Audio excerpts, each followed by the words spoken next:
Henry Lawson and his mates. Most importantly tonight, it's Henry Lawson and his mates. We're trying for a bit of theatre of the mind tonight. That's right, yes. Yes. Let your imaginations flow. Some of you will have been to the mighty Gulgong Opera House, the Prince of Wales Opera House, if you don't mind.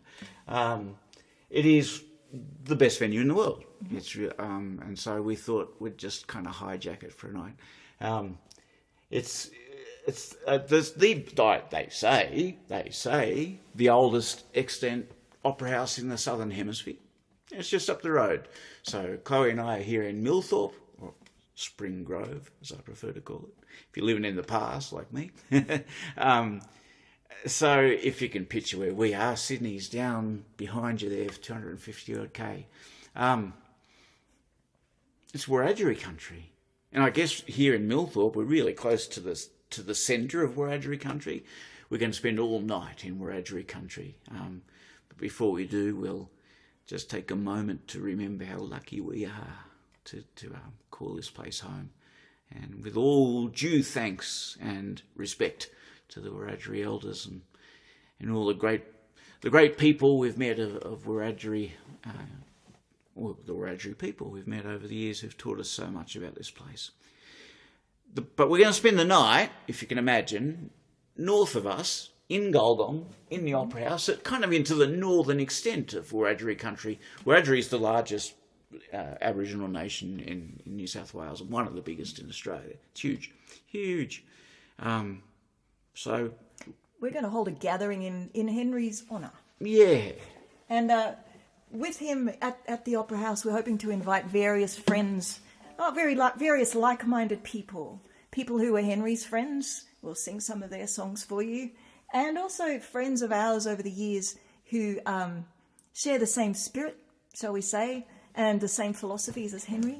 Yes. So people united over time by all these different things, and we'll imagine them there in the Opera House around 1891. Yeah, 1891. Almost every one of Henry Lawson's songs we're going to sing tonight came from that amazing year, 1891. Happened to be a year that Henry went back to Eurunderee pipe clay for a little bit too. So he could make it. Yeah. And it has not escaped our attention at all these amazing parties and over the years that the Prince of Wales Opera House has been the gathering for many great, what you might call, members of the Hidden Republic. So it's kind of like a hijacking of the venue. Tongue's a little bit in cheek, but just a little bit. If you can picture the inside of the Gulgong Opera House, go and have a little look afterwards. Go and have a Google. Yeah. And you'll see the leather seats, the tiered seating, the big stage, the velvet curtains. It really is Beautiful fantastic. spot. I mean, you can play in there and it's full and no PA and it is just magical. So please picture yourself there. We're going to start with one of Henry's mates. We're going to start with a John Dengate song. Where else would we start? John went up there. Gulgong became a sort of a spiritual home for the Bush Music Club in the very early days of that wonderful organisation. And John went up there with the Bush Music Club. Why? Because Gulgong was the home of Henry Lawson, the home of the great Duke Tritton. And yeah, it's pretty obvious. Lots of music. Anyway, John thought, well, if we're going to go up to Gulgong and sing traditional Australian songs, there better be one about Gulgong.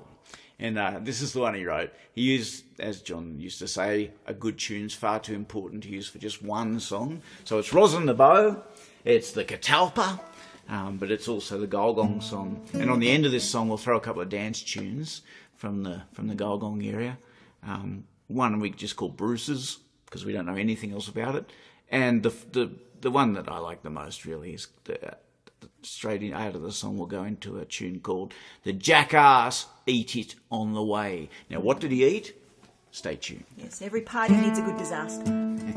Say good day if you're out there. The Opera House gets so hot in summer. Yeah, that's half the charm, Nick Griffin. It does. You'll have noticed that John Dengate video that Jason put up the other day, which is still there on YouTube, was quite dark because they closed all the curtains, trying to keep it cool. Yeah.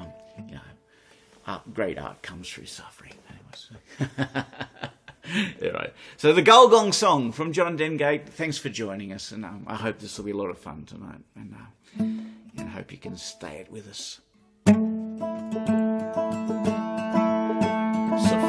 Sofala, Helen and Chewina, their stories shall always be told, and none can deny Araloo and their place in the story of gold. But written in nuggets of pipe clay, home rule and Canadian lead, of the glittering history of Gulgong is there for Australia to read.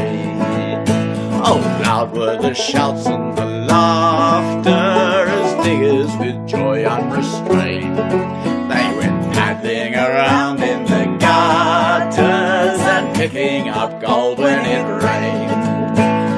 Written in nuggets of pipe clay, home rule and Canadian lead, the glittering history of Gulgong is there for Australia to read.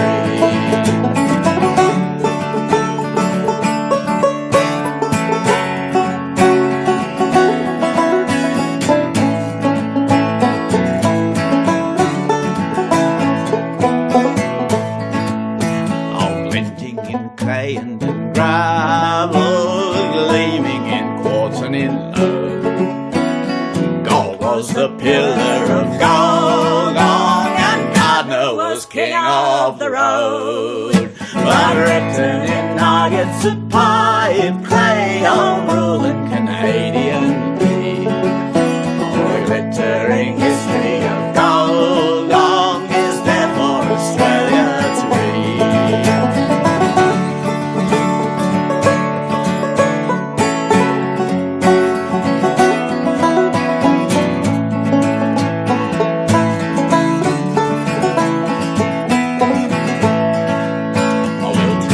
The days of the diggings, and then when our memories grow dim, we'll take down the volumes of Lawson and share the last bottle with him.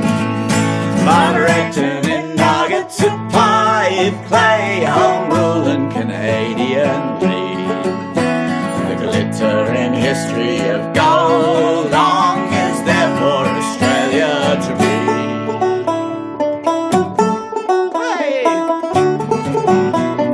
Jackarse ain't it on the way? Can you guess what he ate?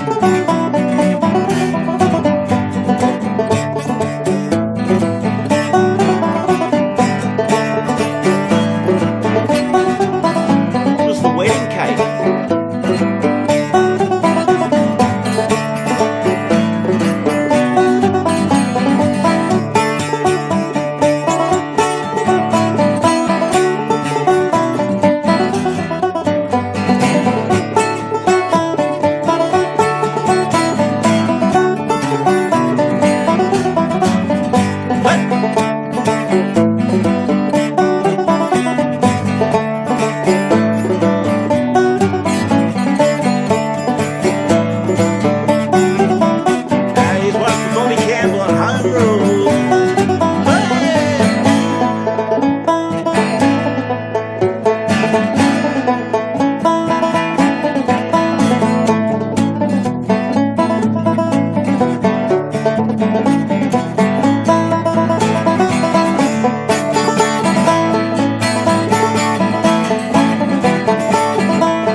And the Opera House was rocking. I could feel you out there dancing. We reckon we might have been playing that tune about there. Yeah. That is a picture of a mixture of Wonga Willies and Bathurst Folk Club people and collector individuals from past bands, and well, Collector wasn't even we a got band off. then. Collector was just kind of in That's their true. gestation. Yeah, it was New Year's Eve 98, so the turn to 99, and I'll throw that picture up again later because it is some of my favourite humans doing some of my favourite humaning. We'll move on, and it's Henry and his mates, and if this is a little theatre of the mind and the Gulgong Opera House is our setting, it's 1891 that we're going to is our year for this show, and this is one of many poems that Henry wrote in 1891. You know, one of the things that's occurred to me over the years is whether Henry, at various times of his life, would have been one of many people who might not have even been allowed in the Prince of Wales Opera House, but he's in tonight. And we're going to say hello, Jane. Hi, Jane. Hello, Peter again. It's nice to see you. Kathy's out there. Hi, Kathy. Oh, some stories too. Give us your Gulgong Opera House stories. That would be so cool. That would be so cool. But what we're going to do now is we're just going to ask Henry Lawson to tell us a yarn. Because what's a party in the Gulgong Opera House without a good yarn? And this is one of my favourite yarns of Henry's. A man of many talents, and John wrote in that song there about Gulgong being,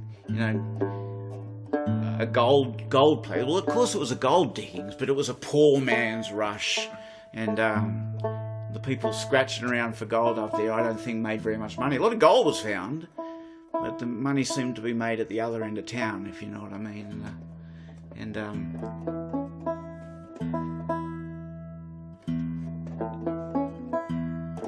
John also mentioned pipe clay. And pipe clay is the old name for what we now call Eurunderee, which is just between Mudgee and Gulgong. And it's the place Henry Lawson landed when he was 5 months old. He was born in Grenfell, but they moved very quickly back to Eurunderee, and he lived there until his late teens. So when Henry Lawson wrote about home, as he did a lot, it was pipe clay. It was Eurunderee that he was writing about, and in my mind, that's where this yarn is set. I think we're sounding right. Oh, bit of play.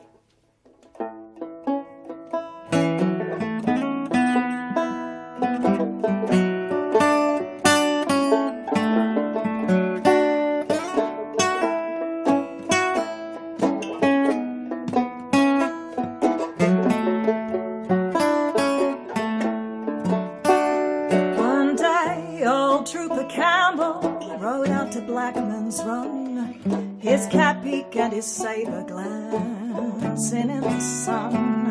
It was New Year's Eve, and slowly across the ridges low, the sad old year was drifting to where the old years go. The trooper's mind was reading the love page of his life, his love for Mary Wiley ere she was Blackman's wife, and he sorrowed for the sorrows of the heart a rival one, for he knew that there was trouble out there on Blackman's Run.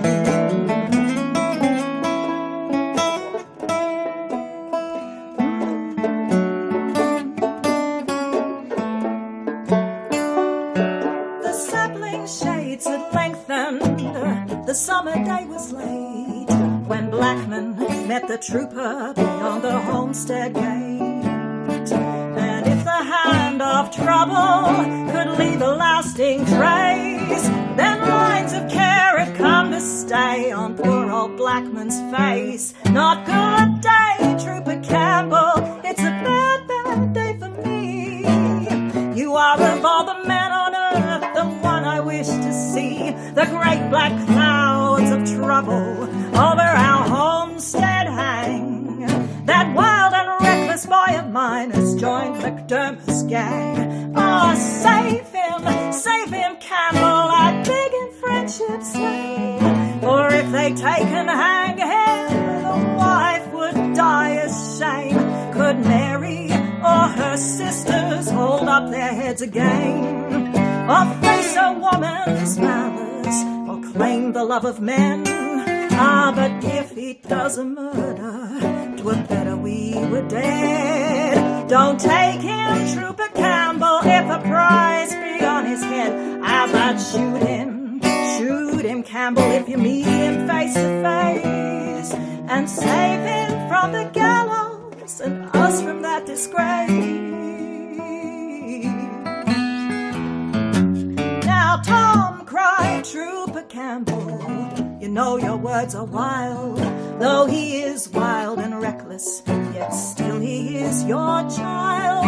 So stand up in your trouble, meet it like a man, and tell the wife and daughters I'll save him if I can.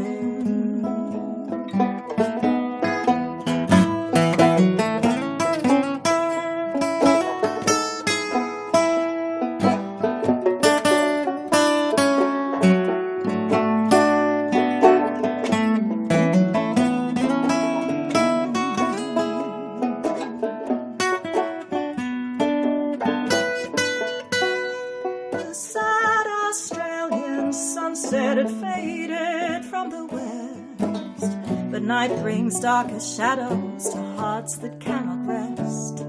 And Blackman's wife sat rocking, moaning in a chair. I cannot bear disgrace, she moaned. Disgrace I cannot bear. Oh, God in heaven, pardon, I'm selfish in my woe.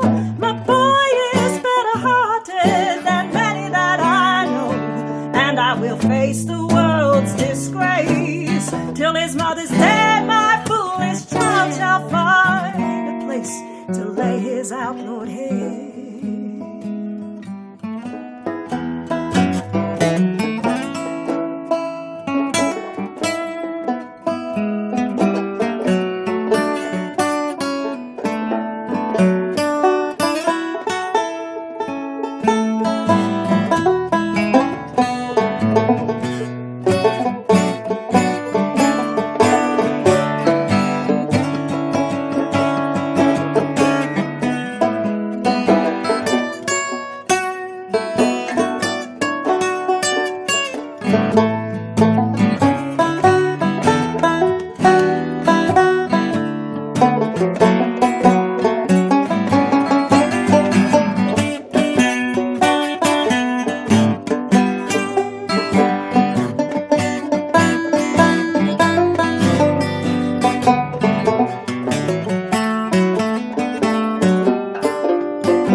No notice all about him till 13 miles were done. When close beside a cutting, he heard the click of locks, and he saw the rifle muzzles were on him from the rocks. And suddenly a youth rode out, and close by Campbell's side. I don't fire in heaven's name, it's Campbell, boys, he cried. And one by one in silence, the leveled rifles fell. For who'd shoot Trooper Campbell if those who knew him well? And bravely sat old Campbell, no sign of fear showed he. He slowly drew his carbine, it rested by his knee. And the outlaws' guns were lifted, none the silence broke, till steadfastly and firmly old Trooper Campbell spoke. That boy that you would ruin goes home with me, my men, or some of us shall never ride through the gap again. You know old Trooper Campbell, have you ever heard that bluff or lead could turn him, that ere he broke his word? That reckless lad is playing a heartless villain's part. He knows that he is breaking his poor old mother's heart. He'll bring a curse upon himself. Ah, but it is not that alone. He'll bring dishonor to a name that I'd be proud to own. Now I speak to you, McDermott, if your heart's not hardened quite. For if you'd seen the trouble at Blackman's home this night, well, you'd help me now, McDermott. I speak as man to man. I swore to save that foolish lad, and I'll save him if he can. Take him, said McDermott. He's got a horse to ride. The youngster thought a moment and rode to Campbell's side. Goodbye, the outlaws shouted as up the range they sped. A merry new year, Campbell, was all McDermott said. Then fast along the ridges, two bushmen rode a race, and the moonlight lent glory to treat the Campbell's face. And ere the new year's dawn, they reached the home at last. And this is but a story of trouble that is past.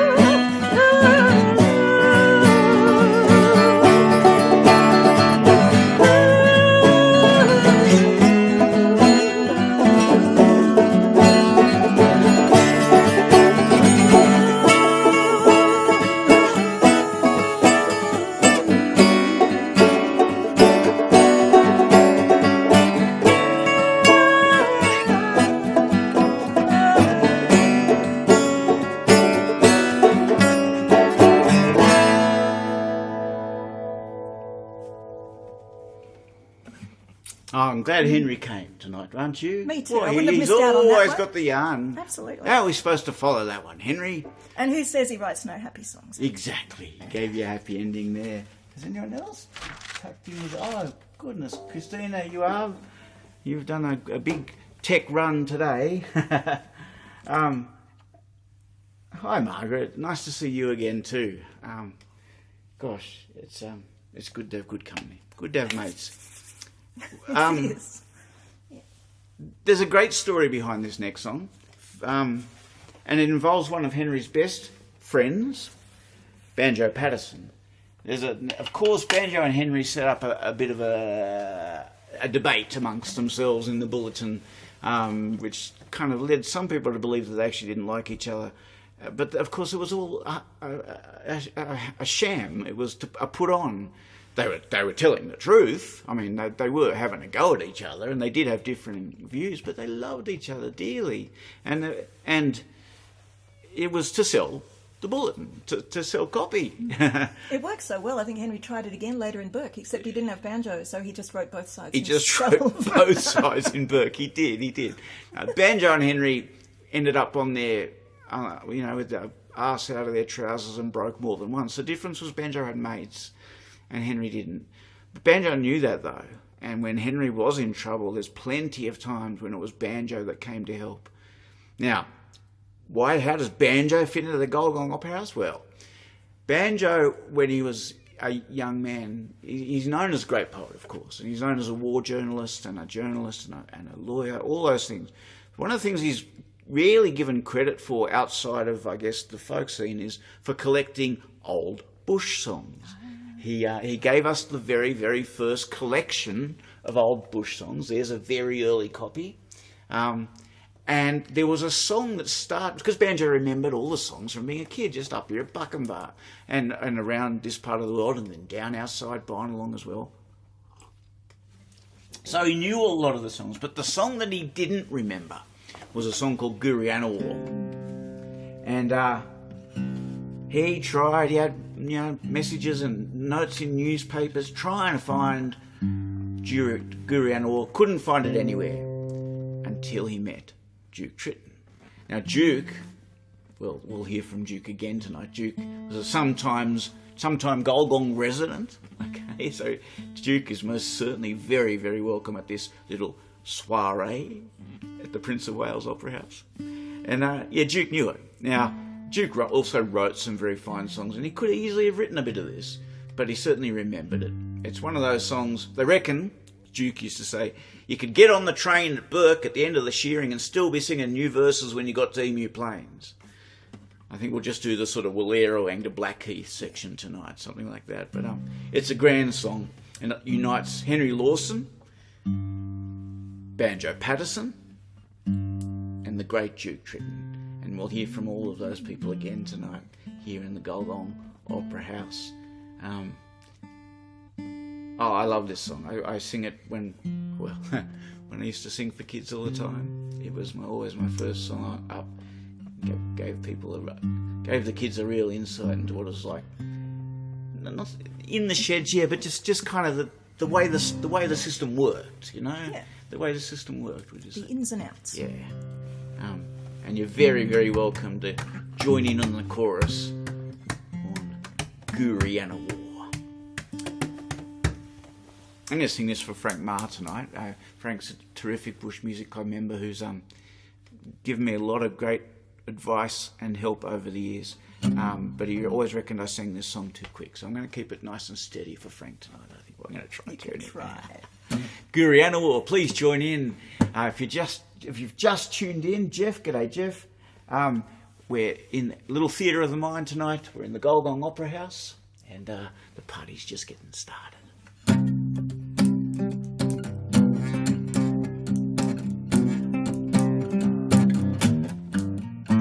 I've been many years a shearer, and I fancied I could shear. I shore for Rouse at Guntalong, and I always miss the spear. I shore for Nicholas Bailey. I'll declare to you that on his pure merinos I could always struggle through. But it's so my, I never saw before the way we had to knuckle down that Goorianawa.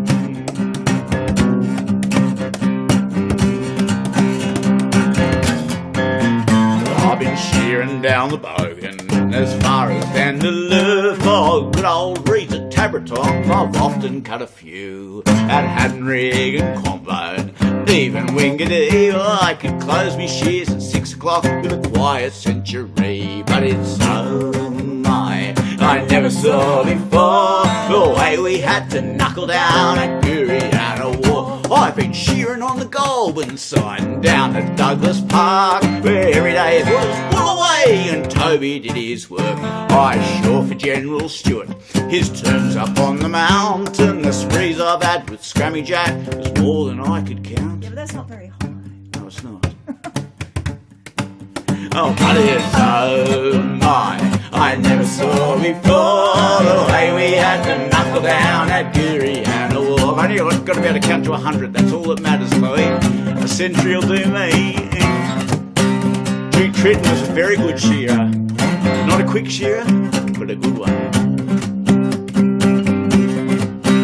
I love this verse. I've been shearing at Jackarse. I'll never forget that name. That's where Gardner Rod, the escort that from the Lachlan came. I shore for Bob McMaster down at the Davy Rocks, McPhillamy of Charlton, and you Mr. Henry Cox. But it's oh my, I never saw before the way we had to knuckle down at Goorianawa. But that was in the bad old days. You might have heard them say how Skillycorn from Bathurst drove to Sydney in one day. Yeah, he did. Oh, no.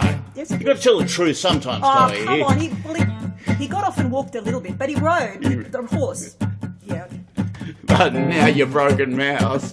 The shearing's at an end, and although they call me whalebone, I was never known to bend. But it's so my, I never saw before the way we had to knuckle down at Goorianawa. Oh, it's spammy flaming days. I never saw before the way we had to knuckle down at Goorianawa. And it's so my, I never saw before the way we had to knuckle down at Goorianawa. What I usually say to the kids is sort of at the end of that song, I say something like, so what makes one shed hard to shear at? What is it? And they'll go through quite a few things before they get to the boss. It's always the boss. Always the boss. We are now going to follow that with, I mentioned in that song, the Goulburn side. Now, I moved around a lot as a kid. Used farm to farm to farm generally. Dad was a great farmer, but he didn't inherit a farm, so he worked for a lot of Pitt Street cockies, which did not lead to sustained employment. So we moved a lot. 17 changes of school, if you don't mind. And but one of the places I remember living and enjoying living, actually, a lot, because I got my first ever motorbike of my own there, was a place called Wooladoon.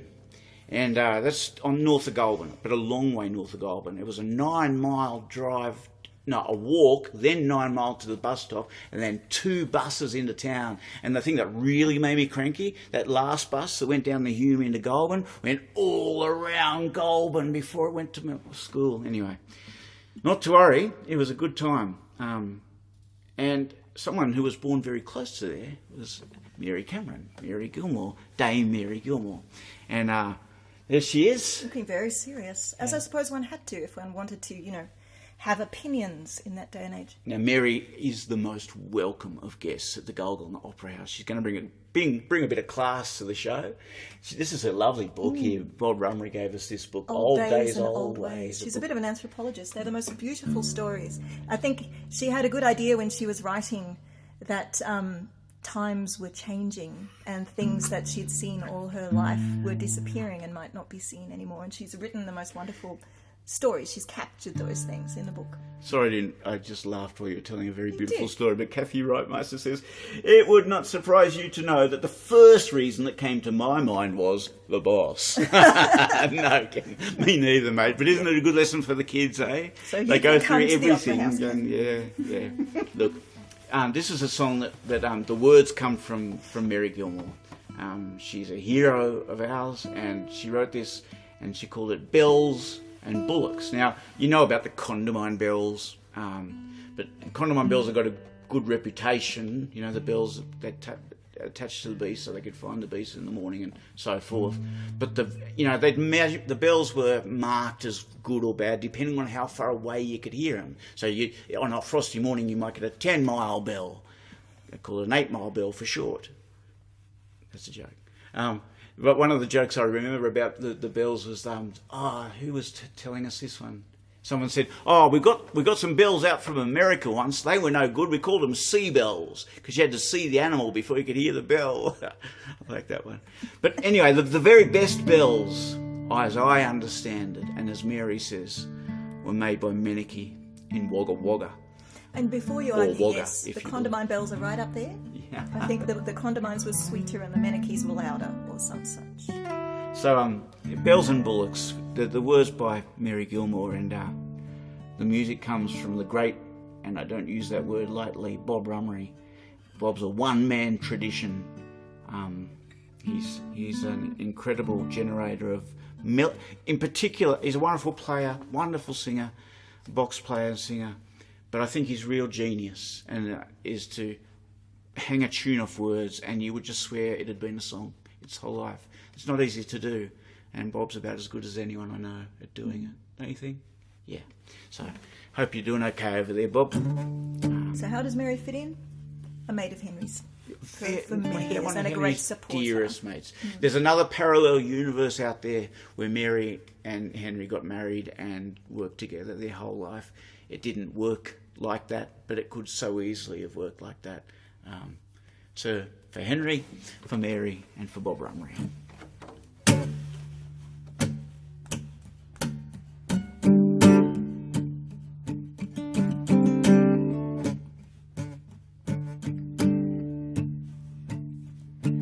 Then the bullock he sits by the fire on the long slow hours adrift.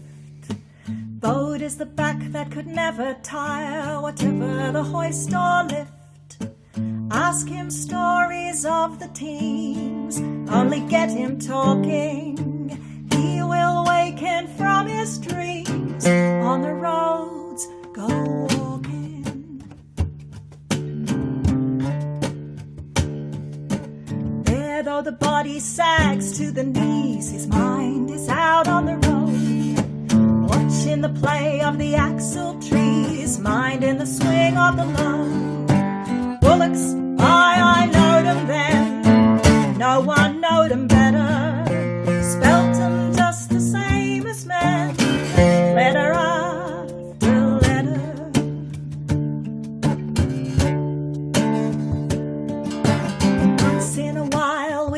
if he hears the sound of Menike's bells, deep in the pits of his ancient ears, repeating their old spells.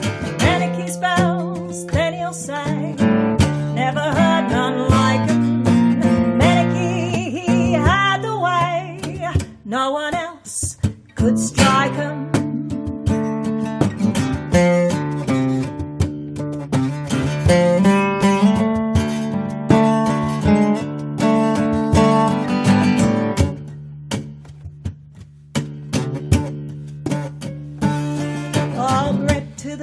Old Bullocky Ben, Bullock boy, that was his start. He says with a laugh, remembering men, them were the days they were smart. Written in his own queer way, Bullock whip for scriber, he made history in his day. Ben, the Bullock driver.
That tune on the end was from Sally Sloan, and let's just call it one long curse at the Bullocks.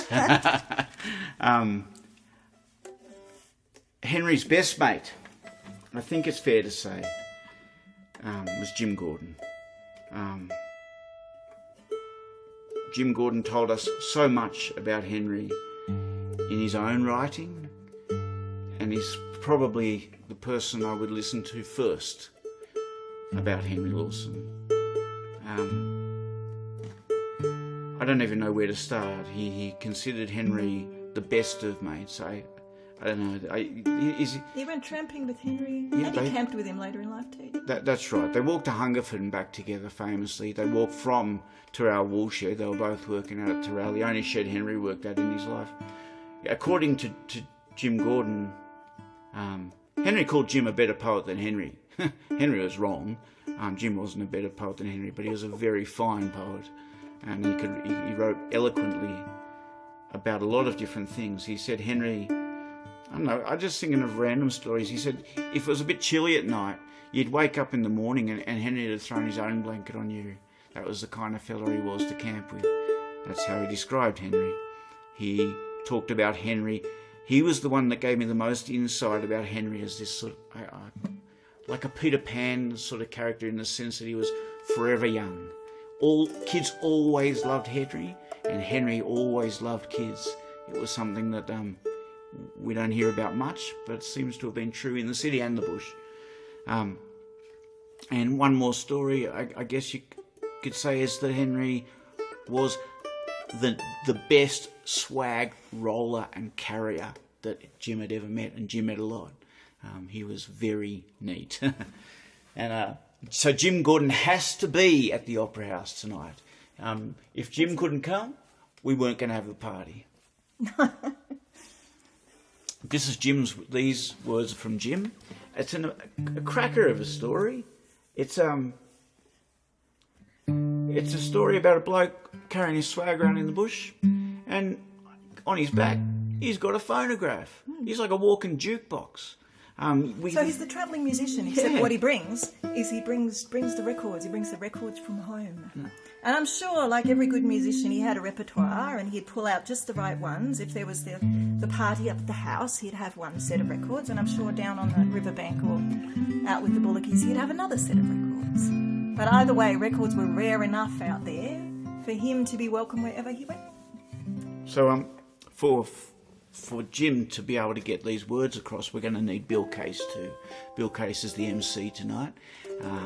We've based our setting of Jim's words on Bill Case, who called this tune "My Dream." We call it Bill Case's Dream, and one of the great yarn spinners and MCs and dance musicians, probably the best button accordion player that I've ever heard. He said that this was a tune he heard in a dream, and by learning to play it on the button box, he learned how to play. How wonderful is that? And when you can hear, there's a simple melody within a lot of ornamentation, and we've pulled the simple melody out for the song and added a bit of the ornamentation back in for the tune. I reckon there's a little bit of a nod to the great Al Musgrove in there too. So Al's at the party for sure. Definitely. For sure. You know where he is too. He's telling jokes like, do you hear about the man with 5 penises? His underpants fit him like a glove. Boom, boom. There's Alan for you. Okay. Okay. Maybe we've been doing this too long. Well, not long enough. It's one or the other, isn't it? Okay. This is our Phonograph Jack from Jim Gordon.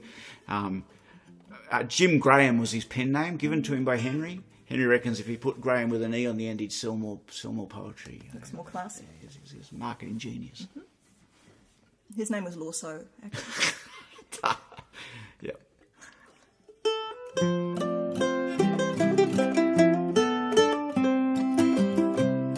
Across the plains and over the hills, with a little box on his back, where there isn't a town for miles and miles, you'll find old Phonograph Jack. He carries a few of the old sweet tunes in the folds of a sugar bag, and his battered old pipe in phonograph is packed on top of his swag.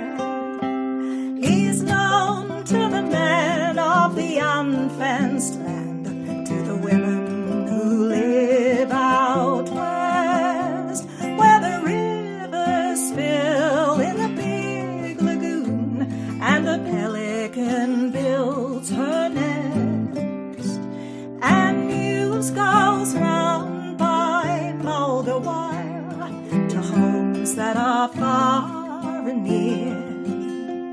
We're having a bit of a spread tonight. Old Phonograph Jack is here.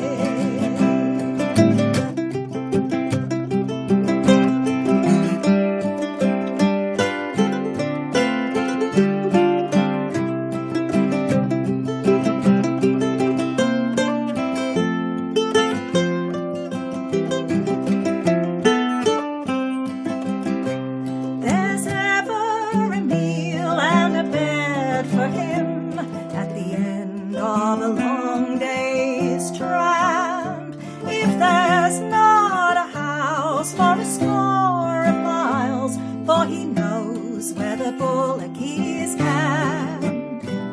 And the teamsters listen with never a word as the name of the tune he tells.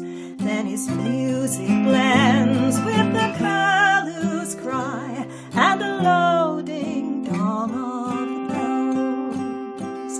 They'll listen I to old home, sweet home, for years in the bush alone.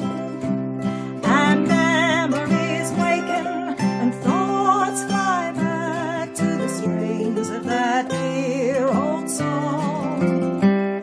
There'll be havoc swinging from wheel to wheel, and one hanging high at the back, with the net well spread from the foot to the head, is ready for phonograph chat.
Wouldn't you just love to know what records he was carrying? Yeah. What was in the bag? What was in the Home bag? Sweet Home's the only one mentioned in the song. Yeah.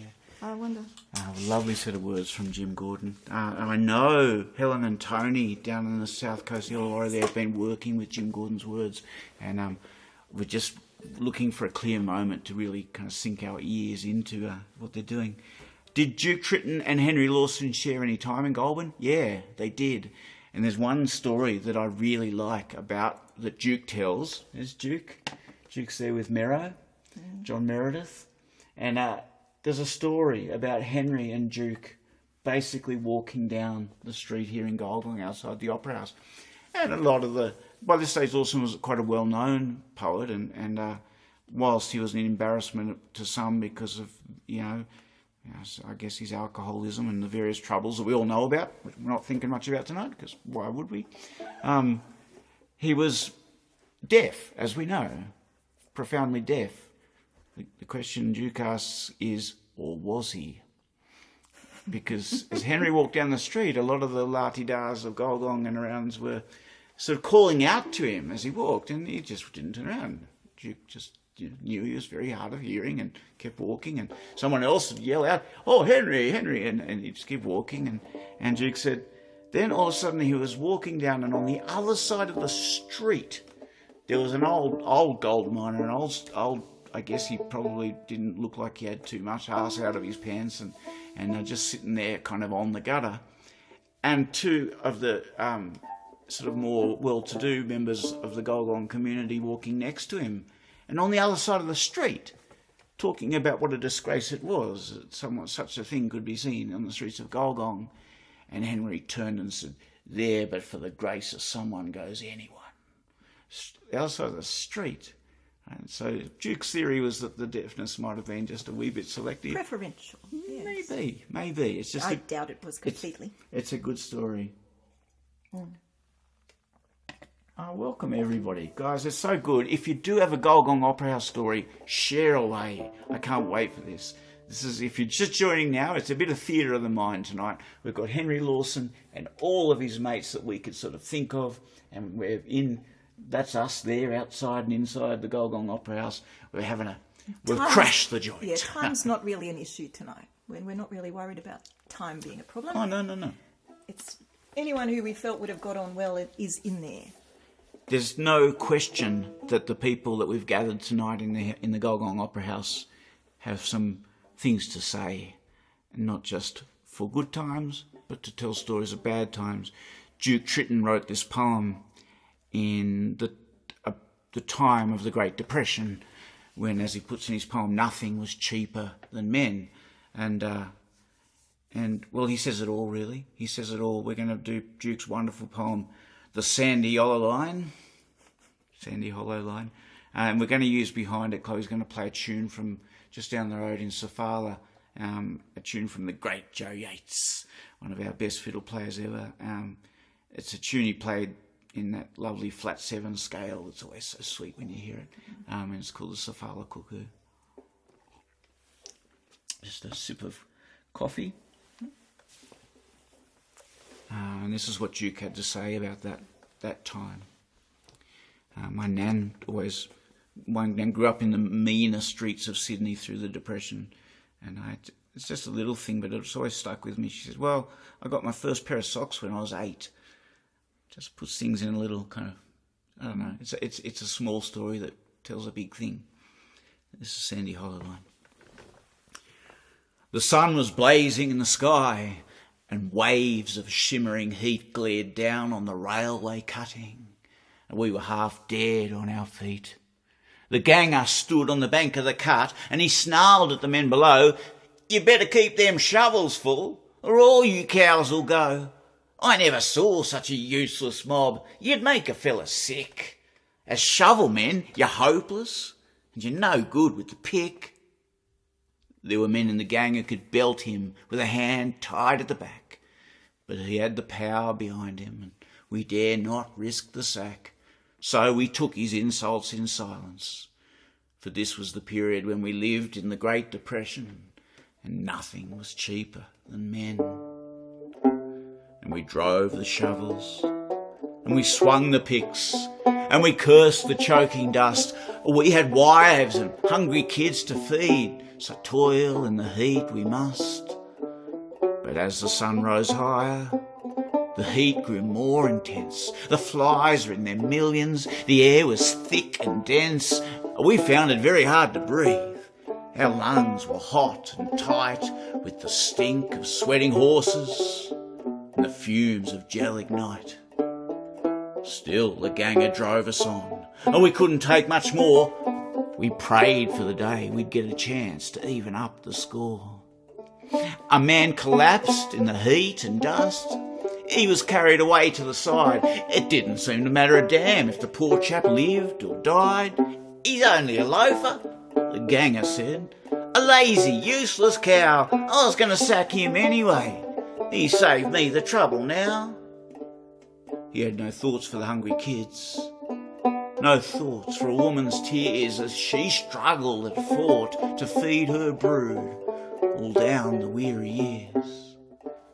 But one of the government horses fell and died there in the dray. Well, they hitched 2 horses to him and they dragged the corpse away. And the ganger was a worried man, and he said with a heavy sigh, "Oh, I think it's a terrible thing to see a good horse die. You chaps, get back now to your work. Don't stand loafing there. Get in, trim the batter down. I'll get the engineer." The engineer came, and he looked around and he said, as he scratched his head, "Oh, no horse could work in this dreadful heat, or else all of them would be dead. They're much too valuable to lose. They cost us quite a lot. I think it's a wicked shame to work them while it's hot. We'll take them to the creek, spell them in the shade. You men must all knock off at once. Of course you won't be paid." And so we plodded to our camps, and it seemed to our weary brains we were no better than convicts, though we didn't wear the chains. For in those drear Depression days, we were unwanted men. But we knew that when a war broke out, we'd all be heroes then, and we'd be handed a rifle and forced to fight for the swine who tortured us and starved us on the Sandy Hollow Line.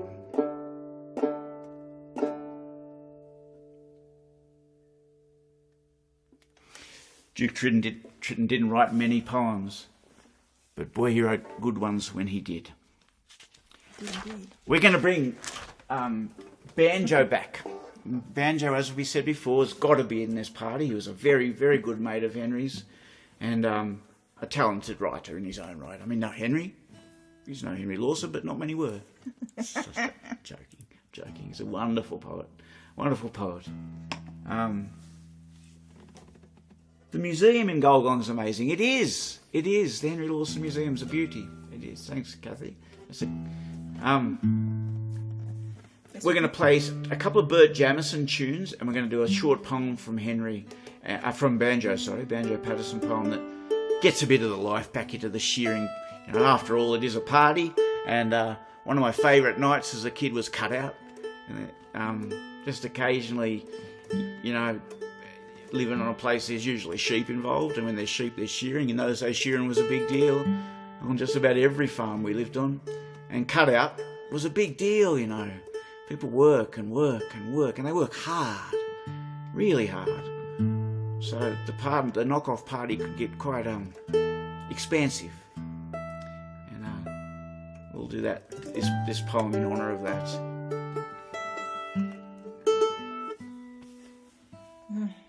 These tunes, yes, learned from Mike Martin many years ago. Mike Martin's here. He's at the party. A shadow in the back. He's just on his way out the door. These are just about the first ever collected Australian tunes we learned, collected by Rob Willis, John Harpley, but we learnt them from Mike Martin. So good on you, Mike. Thank you very much. A shot each and a couple of polkas that always take me back to about then, about that time. We got caught playing these tunes once when there was a TV thing at the Bathurst Goldfields. Do you remember that? Yeah. And we had to go round and round, and they kept redoing it and going round and round. And we played this tune for about 17 years. I do remember that. Remember that? I do. With a smile. So not that long tonight.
The bell is set a-ringing and the engine gives a toot.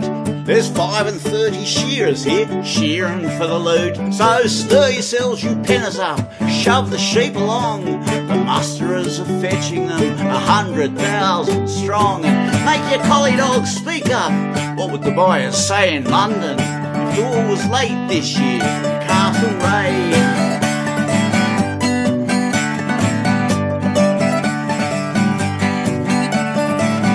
Now the man that rung the tubbo shed, he's not the ringer here. That's Strictly from from the Coomer side can teach him how to shear. They trim away the ragged locks with the cutter goes. And these attract a snowy fleece from brisket to the nose. Oh, it's lovely how they peel it off and never stop nor stay. They're racing for the ringer's place this year at Castlereagh.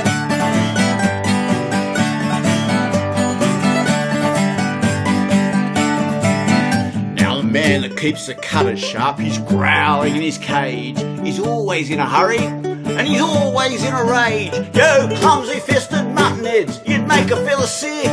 You shovel when you're hopeless, you're no good with the pick. Oh, it's love. Oh, another broken cutter here. It's two you broke today. It's awful how such crawlers come to shear at Castlereagh.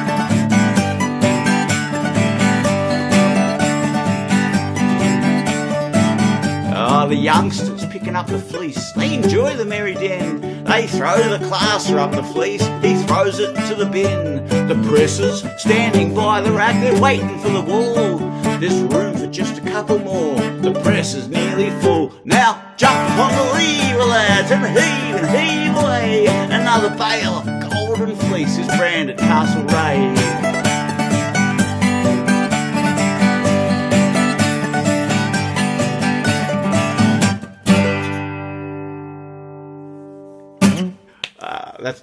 We've got to get those in there, you see. You'll realise if you've not been following us for very long that shearing songs are never far away. In 2015 we recorded an album called Too Many Bloody Songs About Shearers by Far, Volume 1.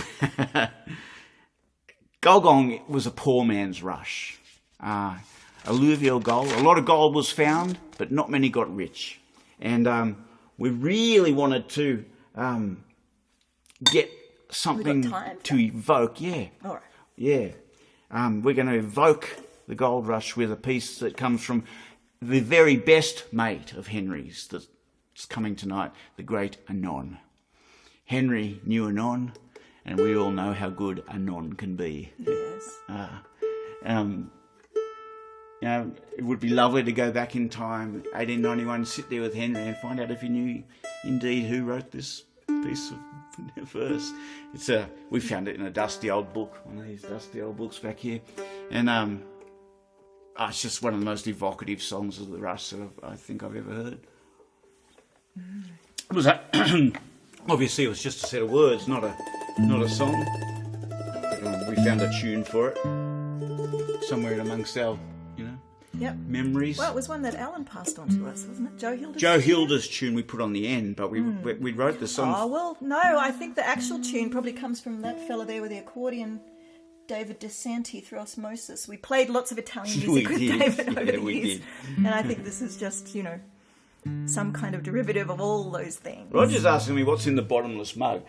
You see, the thing, what I've learned is that if you blow on it, it can look like coffee. Mm-hmm. Actually, it is coffee, sorry to say. I'll never believe it's not even corrected. All right. This one just leapt out off the page as a song. The Diggins-Oh. I wonder how this fella's going to turn out, Chloe. Well, you see, starting us with as much as anyone could wish. No, what I just should mention, in Gulgong, they did, because it's on a hill, because it was a poor man's rush. When John mentioned in his song, if you've been here from the start or if you're on YouTube, you can go back and listen. And they when it rained, it literally used to wash the gold to the bottom of the town, and you could go and you could actually. It's like the whole town was a gold pan. You know? All the tailings would wash down the street, and in the gutters you'd see little sparkles. Just every now and again, you might get a glimmer. But maybe that's where the go and play in the street comes from. Maybe. So the Diggins-Oh.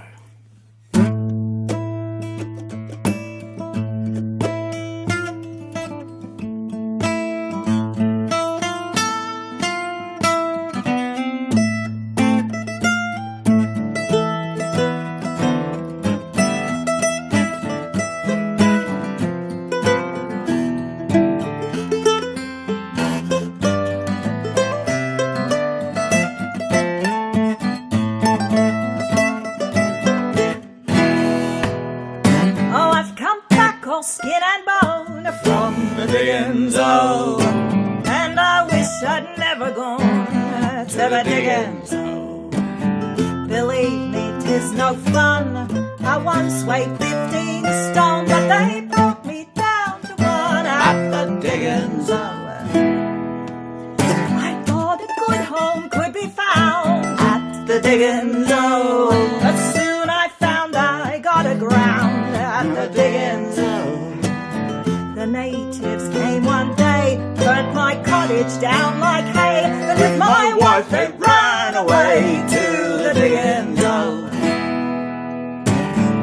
I built a hut with mud at the Diggins-Oh, and that got washed away by flood at the Diggins-Oh. I used to dig and cry, it wouldn't do to die. Undertakers charge too high at the Diggins-Oh.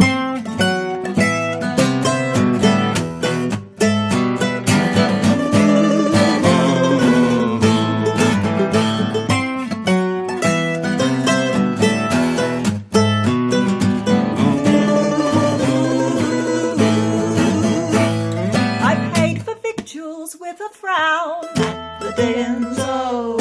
3 potatoes, half a crown at the Diggins-Oh. Sprats 5 shillings a dish, if for Dutch place you wish. For $2 will buy that fish at the Diggins-Oh.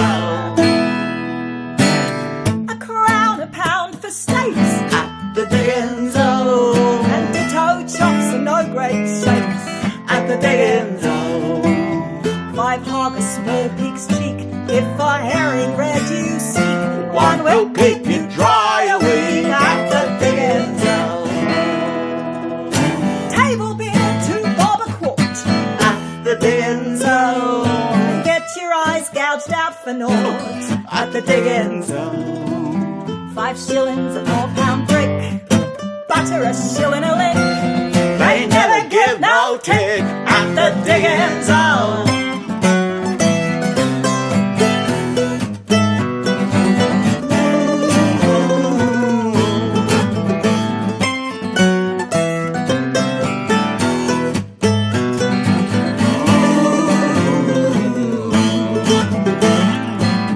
They tied me to a tree, At the Diggins-Oh. and with my nuggets they made free At the Diggins-Oh. I escaped from bodily hurt, though they stole me very shirt. I Had to paint myself with dirt at the Diggins-Oh. I felt quite a ruined man. At the Diggins-Oh. Thinks I'll get home if I can From the Diggins-Oh. I was always catching cold, up in both bought and sold, Like many more for gold at the Diggins-Oh. but now I am safe returned, From the Diggins-Oh. and never more I mean to roam to the Diggins-Oh.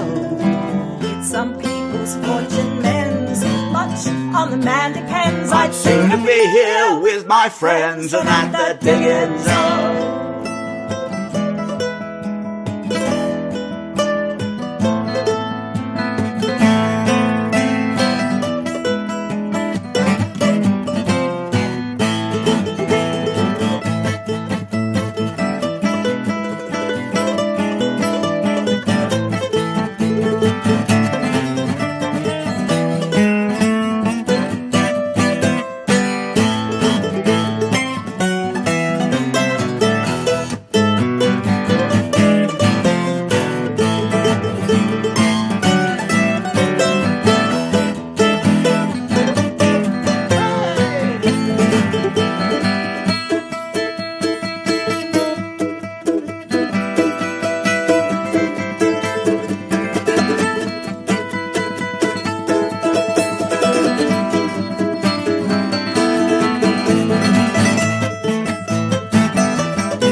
He did get out. One of the lucky ones, I'd say. One of the lucky ones. Hey, Len Neary was a really big part for me of Australian folk music. I hate to use the phrase underrated or underestimated, because not to us, and I'm sure not to a lot of you, but perhaps he is someone who has missed some of the credit. He was the best to walk into a session, as good as anyone. He always had the right song, and he sang beautifully. And I miss him. I used to love not just hearing him sing, but having a yarn, and just so, we're back to Henry Lawson's words here. Henry's the star of the show tonight, and Henry wrote this one. Some say you wrote it about Jim Gordon, about how friendships sort of separated, and there's no doubt that there's a big gap in Henry and Jim Gordon's friendship. I don't actually think it's about Jim Gordon. I don't think Jim Gordon is represented in this song. I think it's maybe that there was something in... I mean, Henry's idea of mateship defined mateship for us. I don't think that's overstating it. That's how we have mateship, is very much because of Henry. Indeed, I'd actually say because of Louisa before Henry. And Jim was Henry's best mate. Anyway, we're going to sing this one for Len Neary, just because he used to sing it, and he used to sing it so well. Whose tune was this one? This one? I'm not going to tell you whose tune it is until we finish. Oh, I remember. Yeah, and we'll just see. Someone out there will probably know. If you've heard us sing it, maybe you'll know. But if you don't, if you know for sure, maybe don't say. And let's see if anyone who doesn't know. Anyone who doesn't know gets a chance to say first. Is Yeah. that what you're saying? Well, it's been a long day, but you know what I mean out there. See if you can get hold of whose tune it is. It's a beautiful tune. It's Henry's beautiful words, and it's for Len Neary.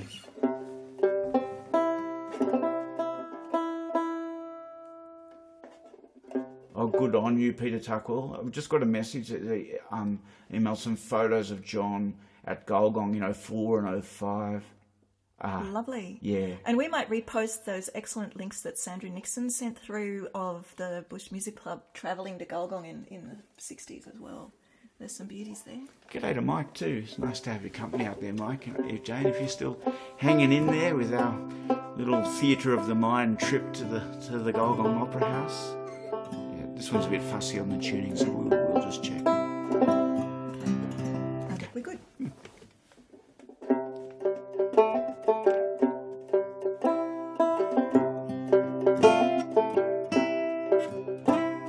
Oh, I met Jackarse in town today. Jackarse, my old mate Jack, 10 years ago from the Castlereagh, he carried our swags together away to the never again out bad, to the never again out bad. Oh, he saw me first and he knew it was I, the holiday swell he met. Oh, why have we no faith in each other? Oh, why he made us though he would pass me by, For he thought that I might forget. He thought that I might forget.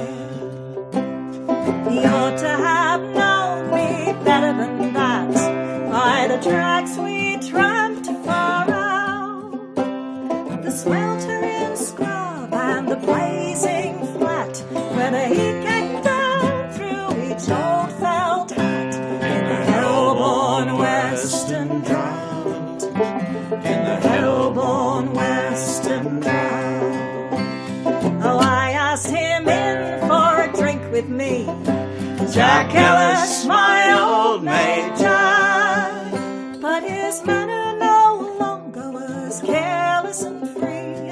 He followed, but not with the grin that he For always in days are black, for always in days out.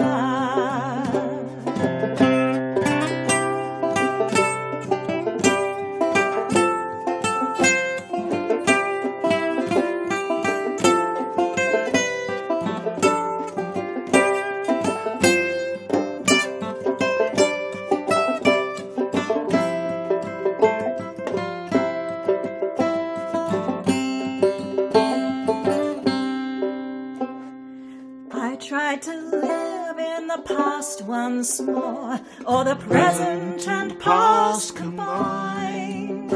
But the days between I could not ignore. I couldn't help notice the clothes he wore, and he couldn't but notice mine. He couldn't but notice mine. He placed his glass on the polished bar, and he wouldn't fill up again.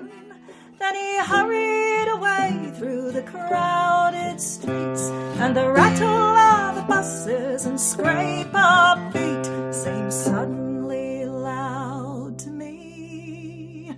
Seemed suddenly loud to me.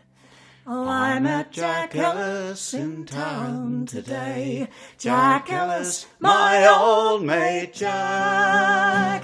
10 years ago from the Castlereagh, we carried our servants together away to the never again out back. To the never again out back. To the never again out back. To the never again out back.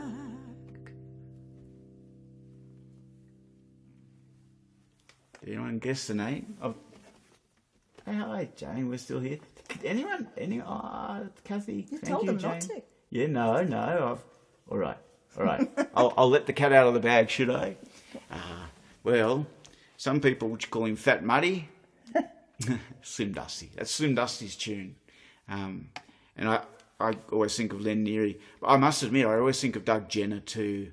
I've got a recording with Doug singing that. So if you're out there, Doug, thanks for that one. And yeah, but Slim Dusty's tune. Yeah, couldn't he write one? He sure could. A real treat for you now. We wanted to include Louisa if we could, because Louisa inspired in Henry, I think, a lot of his political awareness, his strong sense of fairness. I think a lot of that would have come from Louisa. Louisa was a strong feminist, an outspoken woman, and a wonderful poet in her own right. Absolutely wonderful poet. Not always a wonderful poet to recite, but to read especially. There's a beautiful book of Louisa's here. We got from Bev Watch out Stewart, for that by the one. way. Thank you, Bev. Yeah. So Eurunderee again from Louisa. There was a point in 1899, Henry was off overseas and making it in England, and everything started really falling apart, where there was an accident with a tram, and it laid up Louisa for a year in bed. I often wonder what Australia would be like if Louisa had worked through that year, or did the time in bed give her time to work? I don't know, but she's a hero of ours, and here's Eurunderee. And this is just a little thing from Louisa. She's written some very powerful poetry, but this one evokes Eurunderee, and so we thought we'd put it in. Eurunderee again. We lived in Eurunderee a long time ago, and left old Eurunderee together, you know. Long years we've since measured, I see that it's plain, we ne'er will return to Eurunderee again. For Eurunderee again, we'll never return to Eurunderee again. No place like Eurunderee could ever be found, though searched for a lifetime the wide world around. The old hilly corner far out of the way comes back to my memory by night and by day. For Eurunderee again, we'll never return to Eurunderee again. Louisa talking about Wiradjuri country, like it's home, as it is for a lot of people. Henry, we wanted to sing this one. We've got Henry in the Opera House, and sooner or later, I know famously Harry's favourite instrument was the fiddle.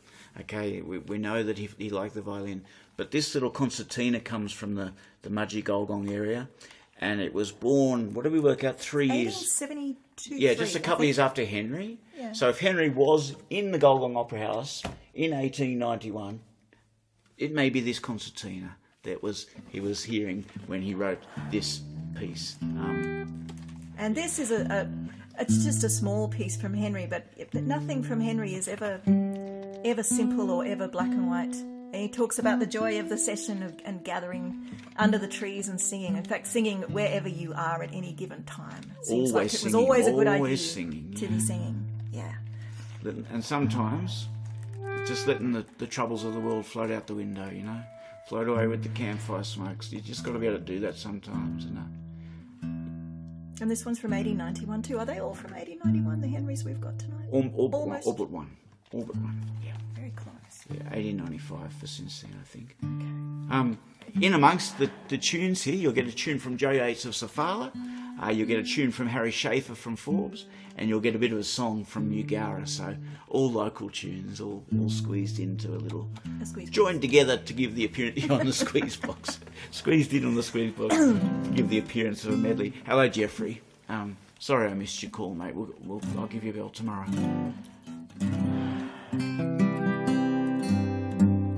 Hope you're doing okay. Haven't heard from you for a bit.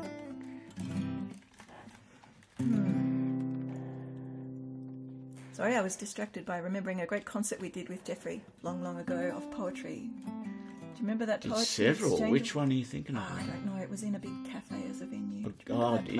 Probably don't Corion. was a ripper. Jeffrey, so I love bouncing. It was like tag team wrestling. It was great. I love bouncing off Jeffrey because we're so different and yet so much in common. And he's a good mate. And we'll do that again one day, mate. I'm sure. All right. I'm sure. It was merry when the heart was full of jolly girls and fellows. We danced and sang until we burst the concertina's bellows. From distant Darling to the sea, from the Downs to Riverina, has e'er a gum in all the West not heard the concertina?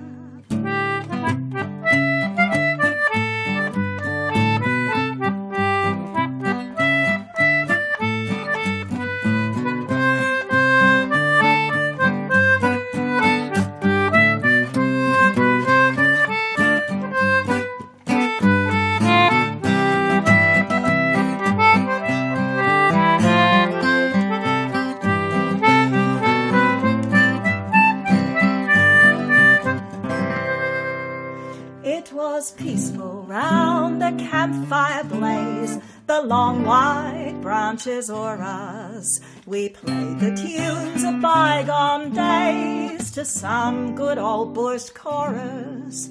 Old Erin's harp may sweeter be, the Scottish pipes blow keener, but sing an old bush song to me with a good old concertina.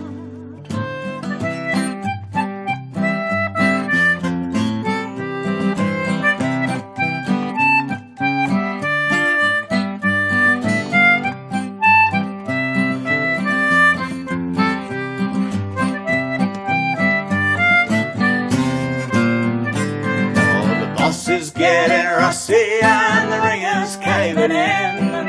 His bandaged wrist is aching with the pain. And the second man, I fear he's gonna make it hot for him unless we get another fall of rain.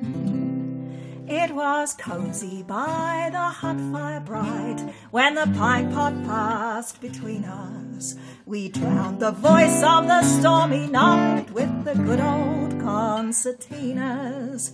Though trouble drifts along the years and the pangs of care grow keener, my heart is gladdened when it hears that good old concertina.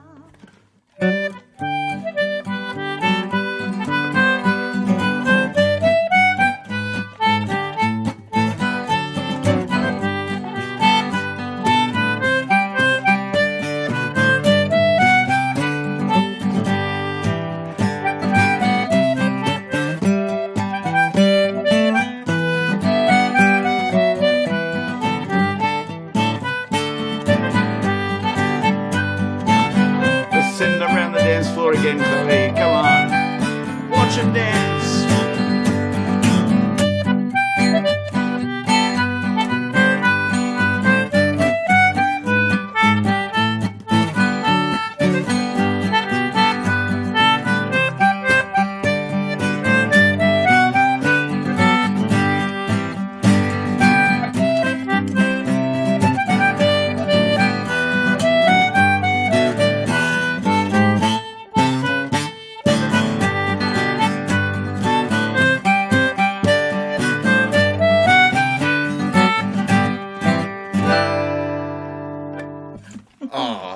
that tune comes out, then Rob Willis and John Harpley are here too. Excellent. This concertina actually belongs to John Harpley. It's on. No, Mr. Baylor, I think. And yeah, I think Andy Baylor's coming too. The party is getting good. The party is getting good. Hey, we're on the rundown now, and we cannot have a party at the Gulgong Opera House without this next man. This is set as a conversation with Banjo Patterson after Banjo's dead, and it's set as a conversation between Dennis Kevins and Banjo Patterson. Now, we don't have a picture of Dennis up here. No. I reckon I can find one pretty quick. We've got his whole book. There's Dennis for you. The wonderful book that finally got released. Dennis, Australia's poet laureate, and one of the very finest users of words we've ever had. Chloe will play some tunes. This poem is meant to, at this point in our little kind of soiree. I'm using that word because that's what John called it in that concert. Yeah, and you can see the glint in his eye, calling it a soiree. I think high class. High class. Very high class. This is it's one of my favourite poems of all time, and it's, how could you sum up something like this, except one thing I could say about it is how it seems to be around the idea that you can lose something even when you're looking straight at it. Even when you think you're holding it, it can go. And that's just something we can always remember, I think. So thank you. Thanks for coming, Dennis. We count on you for a good story, mate. And after this one, we're going to have a guest star. Someone, actual, real 3D person is going to come to the party at the Opera House. I'm getting excited. This is Dennis Kevins' poem, Hey Banjo. Hey Banjo, have you heard, mate? What's happened to the run? Where you rode with old Pat Kiley neath the hot Monero sun? Where you stirred your pipe and choked it, thumbed a wad of weed and stoked it, lit the flames that lit the pictures in the minds of everyone. Fresh from chambers, Banjo, shyly you'd yarn with old Pat Kiley as he talked of the old fella and his plans for Kiley's run. The old fella, Bill, a Kiley from old Ireland, tough and wily, ticket of leave man, sent from Sydney with a dray, an axe and gun. Banjo, you'll remember each bloomin' sweet September how you bid the dust of Sydney an eager, fond farewell, and where honeysuckle's chalices clustered sweet to Kiley's trellises, you woke up murmuring poetry to the sound of the kitchen bell. See, you push through sweetest grasses where the clouds flotilla passes. See, you listen to the stories of the snowy rivermen, Troy, Dunn, McNamara, Cummins, Guy and Mick O'Mara yarned and threw away their memories till your rhyming kicked again. There, where warm embers beckoned, old writers yarned and reckoned that the man from Snowy River was a fella called Fitzroy. Or was it another Kiley? Or that Irish bloke, Jack Riley? Oh, throw in another candidate, the stockman, Jackie Troy. And there, for the Australian nation, you wrote A Mountain Station, while savage critics slammed you as a versifying cub. On Kiley's run you wrote it. There's no need for me to quote it. And another favourite of yours, mate, the G-Bung Polo Club. It was there you met old Clancy. His name was Thomas Francie McNamara, and the trees were silent witness to everything was said, and your fertile mind it relished all the yarns with wine embellished, and the man from Snowy River started galloping through your head. At the cutout of the Shearing. All the sulkies will be steering for the big dance there at Kylie's, all around the polished hall. And the ball there was a boomer for the hospital at Cooma. Kylie trailed the native flowers all around the rough-hewn walls. There were G-bung-style shatishes and a tub or two of reeches. The cut-out balls at Kylie's would give them all a thrill, with the waltz and the mazurka and the odd bog-eye gone berserker, and barn dances and set lances and a brolga-like quadrille. And Kylie showed you all his ledgers. Braid was fraying on the edges, where he wrote in looping longhand all the records of the run. Those ledgers, bound and leathered, with shoulders worn and weathered, were kept in careful cupboards. They weren't shown to everyone. And to you he demonstrated the concept he created, 'cause you saw the ditto commas running down the columns blue, where he paid with equal wages all his workers at all stages, whether black or white or brindle, whether male or female too. Yes, there on Kylie's station it was a united nation, with no discrimination, and the words I say are true. Hard to think if there'll be ever, now or then, maybe never, such another mountain station, or another Kylie too. Kylie spoke the wild Wiradjuri and the dialects of Jackarse. He talked with elder Curries, who took him to a secret part, where the gentle dawn came beaming on the places of their dreaming, and Kylie kept their sacred secrets forever safe inside his heart. Well, Banjo, do you know, mate, what's happened to the show, mate? To the run the Kylies planted in the hills of sun and snow? To that place called Adjunbilly? You must think that I'm silly. It was sold for radiata just a few short years ago.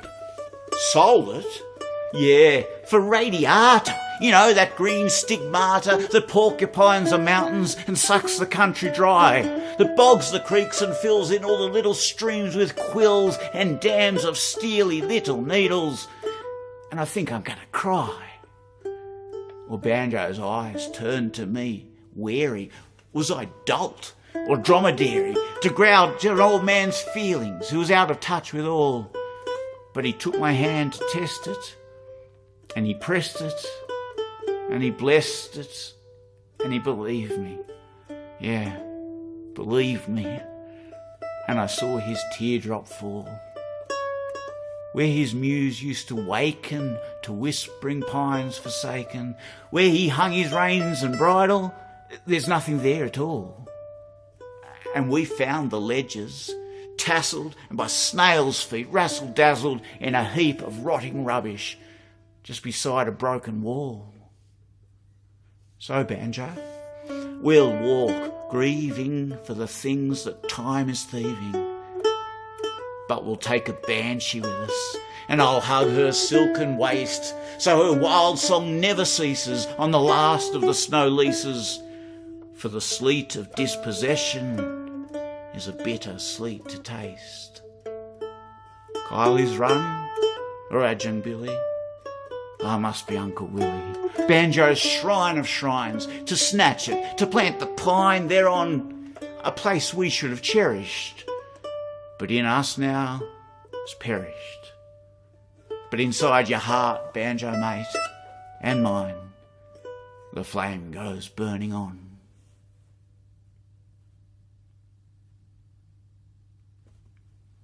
That's why you always invite Dennis Kevins to a party.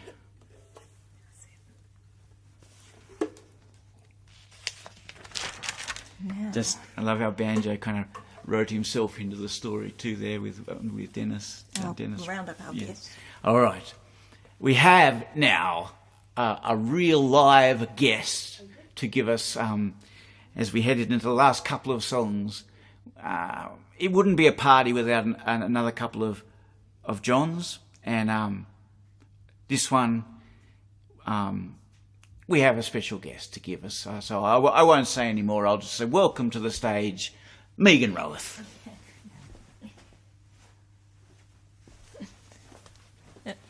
Hello. Haven't been out here in a while. It's later than usual, too. I'm gonna do a John Dengate song. A poem, I suppose, about songs. That I found flicking through one of the books we had quite a while ago now. I was looking for a good one to do for the tribute night we were doing. I was like, I'm not sure. And then I saw this one. I was just, that's it. Didn't really cross my mind to even keep looking. No political songs. That's what he said to me. That kind of caper will get us all hung. There's plenty of nice little songs to be sung. So, Johnny, you curb your satirical tongue and no political songs. No political songs. That's what he said to me. The worry is making us nervous wrecks. The censor has warned us of what he expects. So don't mention religion and keep off of sex and no political songs. No political songs. That's what he said to me. We're having a concert at King George's Tower. We'd like you to sing for about an hour. And suburban gardens are all out in flower, so no political songs. No political songs. That's what he said. To me. Now, I don't object to them personally, but some people find them offensive, see? And L.J. Hooker is paying your fee, so no political songs.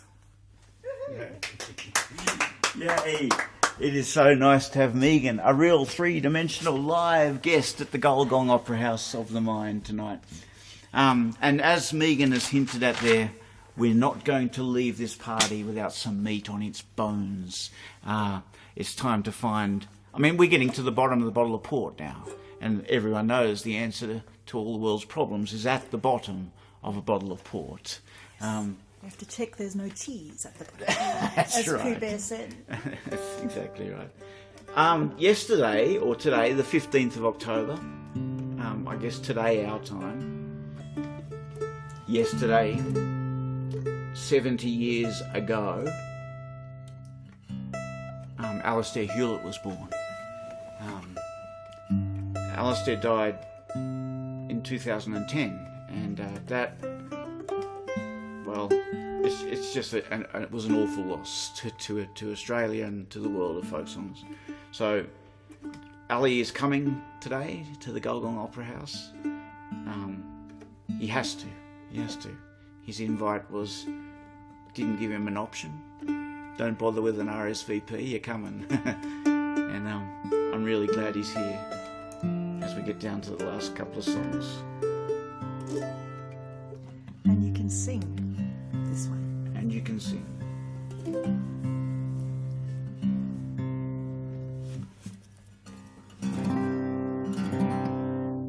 Alistair wrote this song for Australia Day on the bicentennial weekend. It was the first song I heard him sing, actually. They asked him to write a song, he did, then they wouldn't let him sing it.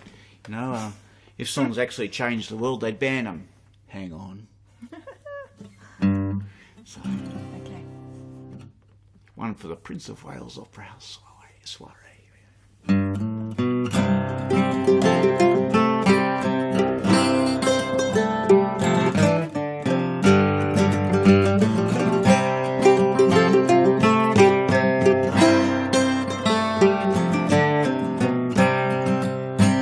You came to this country in fetters and chains, outlaws and rebels with numbers for names, and on the triangle were beaten and maimed, blood-stained the soil of Australia. Dickies and duchesses, flash lads and whores, you worked their plantations, you polished their floors, lived in their shadow and died in their wars, blood-stained the soil of Australia. Does it quicken your heart to see tar and concrete cover the tracks of the old Bullocks? so heartless to christen it progress when the swaggies of all walls Matilda away.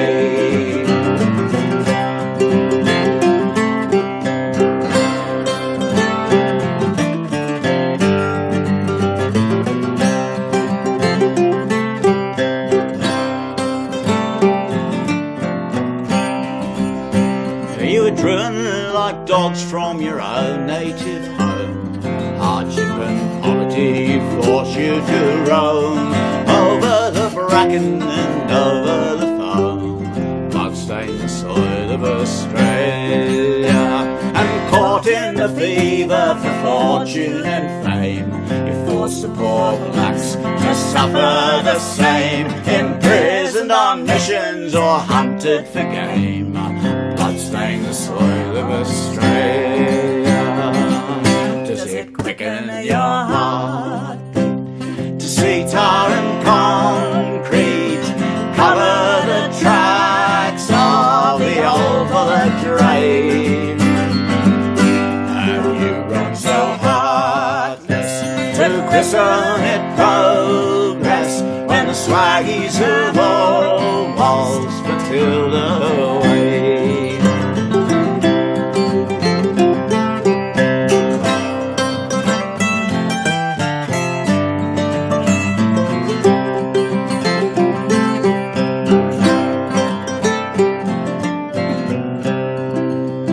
Now it's 200 years since you came to this land, betrayed by the girl in the black velvet band, and still to this day you just don't understand how bloodstained the soil of Australia. Clearys and whites, old Australians and new, brothers and sisters of every hue. The future is ours, take the wealth from the few, and raise the red flag in Australia. Let it quicken your heartbeat, the road's at your own feet. Travel it lightly and travel it well, and don't speak of success or christen it progress till the swaggies can all waltz Matilda's well. No, don't speak of success, don't christen it progress till the swaggies can all waltz Matilda's well.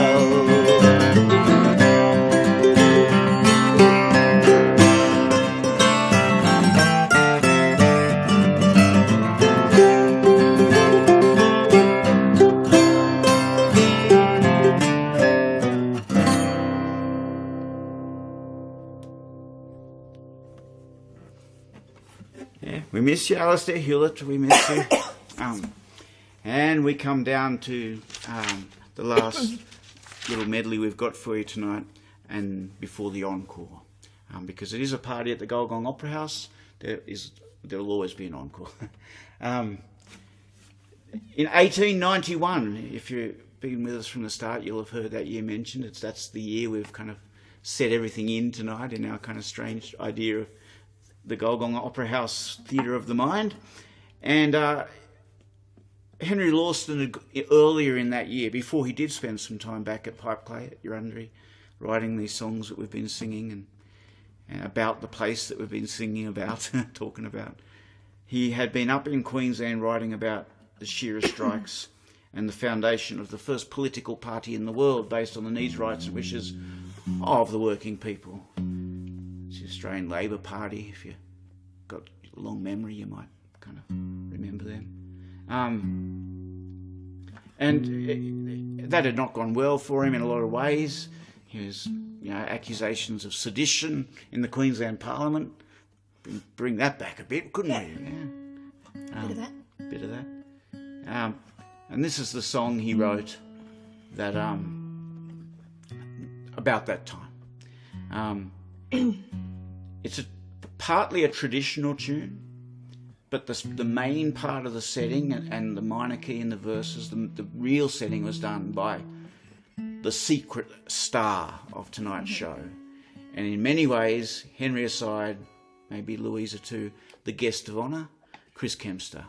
We've got Chris He's in here. there with John. John and Chris Kempster there. If you can't see it on this camera, the YouTube clip with the better camera up, I think will show these faces very well. But I can share them on Facebook anyway. Chris Kempster probably gave Australia more songs than any other one person by the work he did with Henry Lawson. And he's a great man. He's a great man. Also spent some time in Portland as a kid. I went to Portland School as a kid too, so kind of feel like we had a bit of Henry Lawson country in common. And so this is Freedom on the Wallaby. But it's not just Freedom on the Wallaby. We would not be doing the show any justice at all if we left it in 1891. The little bit of verse on the end, they're very short but very, very powerful bit of verse on the end, was John Dengate's last verse. I mean, literally his last verse. He wrote it the morning he died and threw it in the corner, and that was the last he gave us. He gave us something pretty powerful to end with. Thanks for, if you've stayed the journey with us, and I know a lot of people have. Kathy, hi, Jane, everyone that's been part of it. I've really enjoyed tonight. Kind of knew I would.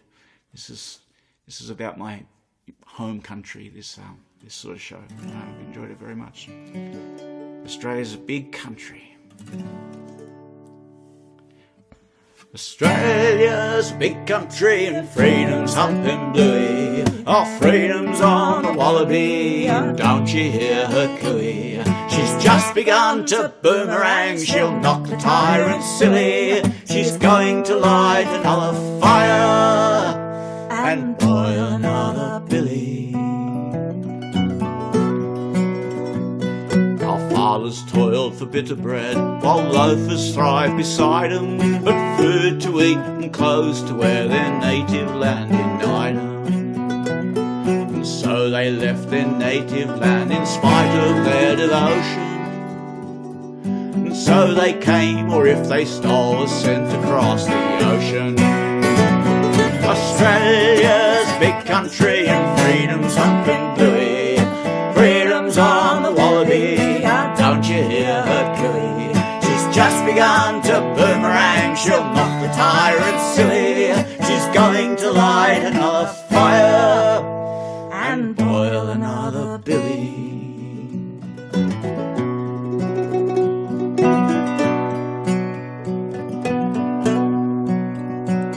Then freedom couldn't stand the glare of royalty's regalia. She left the loafers where they were and came out to Australia. Now across the mighty main the chains have come to bind her. We little thought to see again the wrong she left behind her. See you with us.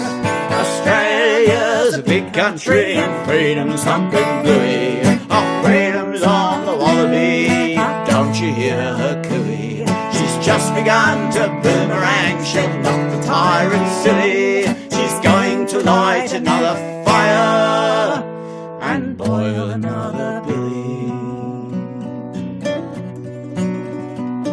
Our parents toiled to make a home, hard grubbin' 'twas in clearin'.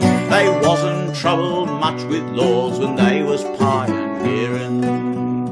And now that we have made the land a garden full of promise, old greed must crook his dirty hand and come to take it from us. So we must fly a rebel flag as others did before us, and we must sing a rebel song and join in rebel chorus. We'll make the tyrants feel the sting of those that they would throttle. They needn't say the fault is ours if blood should stain the wattle.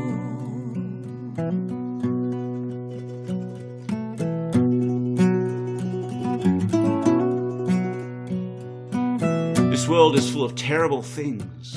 This world is full of curses. There's royal babies, queens and kings, out of tune, broken strings, bad, ill-written verses. We have to cope with government stealth. In vain we seek for answers. We have to cope with failing health and corporate crooks who steal our wealth.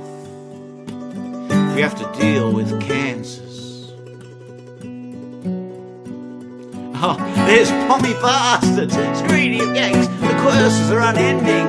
Half-blind batsmen, greedy banks, still we stand in serried ranks. For all that's worth defending, we'll not surrender, won't give in, although our hair is grey. We come from tough, rebellious kin. Well, sometimes we lose, sometimes we win. We go on disobeying. So I hear the shouts, more out there. No, we're going to sing one to finish off. We're going to leave you with the outside track. We have to finish with John. With Henry, I should say. And all we can say is thanks for joining us. It's been a pleasure. This one's a kind of it's a multicultural piece. This one, the tune was written by an Englishman, Jerry Hallam. Yeah, there you go. And it's one for absent friends. Yeah, there's been a lot of absent friends in tonight's show, and Peter Tuckle says yes more. Thanks. Oh, thanks. Thanks, mate. I know this one's been a bit longer than normal, but it just felt like a good show to me, and you can hear that we're a little croaky from all the singing, but I can also tell we're getting a lot of help out there with the choruses. It is for absent friends, the outside track.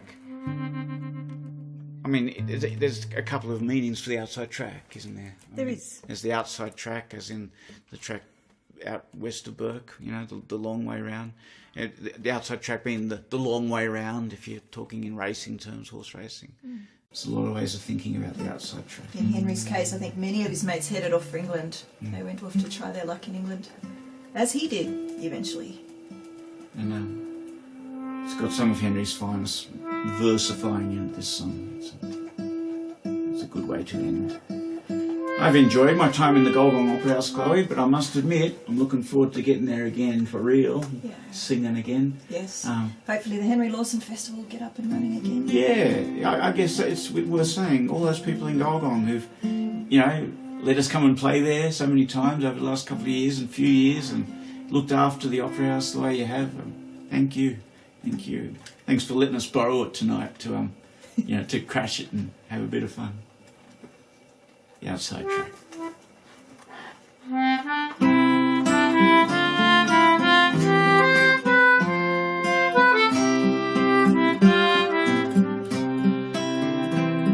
There were 10 of us there on the moonlit quay, and one on the forward hatch. No straighter man to his mates than he had ever said, lend us a match. To be long, old man, hear our glasses click. Be long, here we grasp your hand. So we dragged him ashore for a final drink. The whole wide world seemed grand. For they marry and go as the world rolls back. They marry and vanish and die, but their spirits shall live on the outside track as long as the years go by.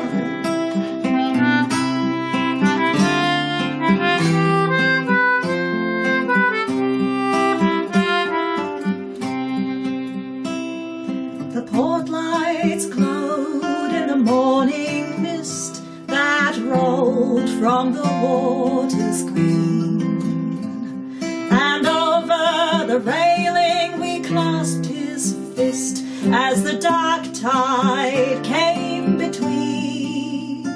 And we cheered the captain and we cheered the crew, and our mate time's out of mind.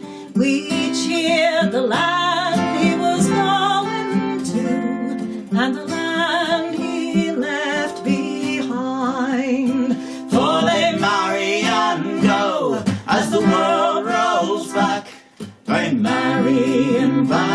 vanish and die, but their spirits shall live on the outside track as long as the years go by.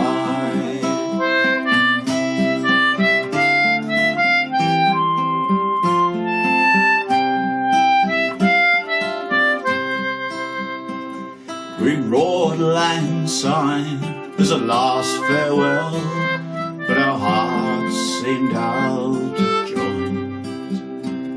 I well remember the hush that fell as the steamer passed the point, and we drifted home through the public bars. We were 10 times less by one, who had sailed out under the morning stars and under the rising sun.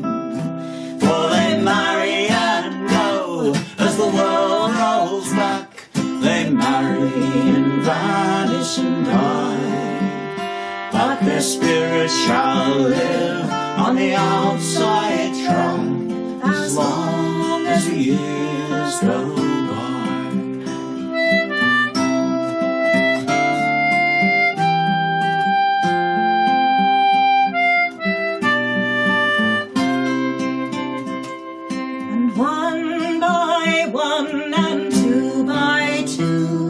Sailed from the wharf since then.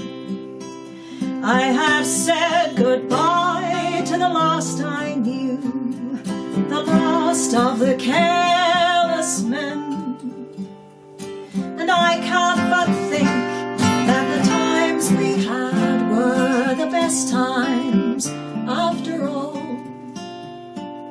As I turn away with a lonely glass and drink to the barroom wall. Oh, they marry and go as the world rolls back. They marry and vanish and die, but their spirits shall live on the outside track as long as the years go by.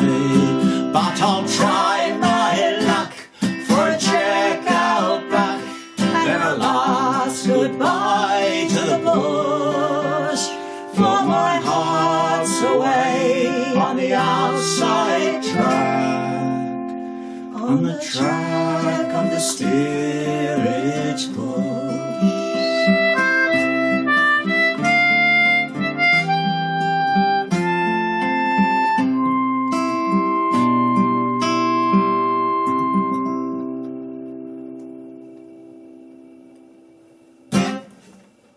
The outside track. Chloe's going to leave you with a little poem, I believe. Yes. Before she does, can I just say, it's a free show, but donations are really welcome. Always.